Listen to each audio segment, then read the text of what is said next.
જય શ્રી રામ મિત્રો, village voice રાપરમાં તમારું સ્વાગત છે। આજે હું આવી ગયું છું ભુટ્ટા ગામે બજા ભગત મળવા। જય શ્રી રામ બાપા। જય શ્રી રામ બાપા, આજે સ્પેશિયલ તમારે કોઈક એવું સારું નાનું જે લોકોને પ્રેરિત થાય એવું નાનું ભજન મને સંભળાવો। બાપાનું જીવન ચરિત્રનું ભજન સત્વર કર્યું અને બાપા તો મારાને પોતાના આવરણની વાણી છે, આવરણની કે આવા આવરણ મનુષ્યમાં ના હોવા જોઈએ એટલે કીધું કે તારે કોઈ યાર મગના રે થયા છે યોજની ચમારે તારે કોઈ મગના રે દયા નાન ખેચ મારે મગના થયો હરિના નામ મારે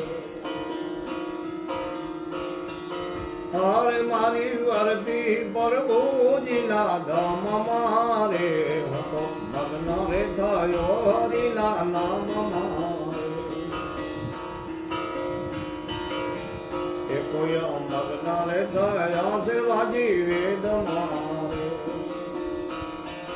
તારે કોઈ મગ્ન થયા ખાર ખેદ મારે મગ્ન રે થયો હરિના નામ મારે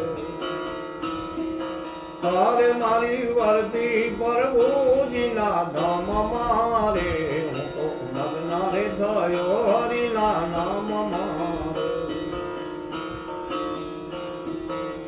કે કોઈ મગ્ન રે થયા છે દેવા દૂત મારે કે કોઈ મગ્ન થયા બ્રહ્મણા ભૂત મારે મગ્ન રે થયો હરિના નામ મારે કે મારી વરદી પ્રભુજીના ધામ મારે મગ્ન રે થયો હરિના નામ મારે કોઈ મગ્ન રે થયા છે લોક લાજ મારે કે કોઈ મગ્ન થયા ભીખવાદ મારે મગ્ન રે થયો હરિના નામ મારે ગુરુ પ્રતાપે કુંભારમાં ગાય છે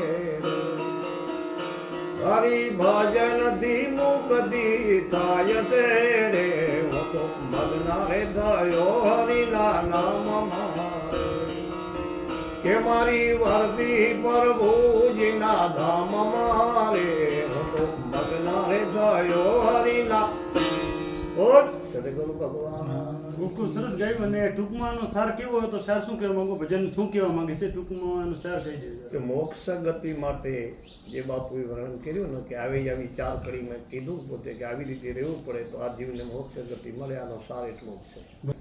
જે મીરાબાઈ વાત કરી કે બ્રહ્મણા ભાંગ્યા વિના લખ 84 ના મતે, એટલે આખા ભજનનો સાર એવો છે કે પરમાત્માના નામમાં જે જીવ મગ્ન રહે એની મોક્ષ ગતિ થાય આવવાનો સાર છે।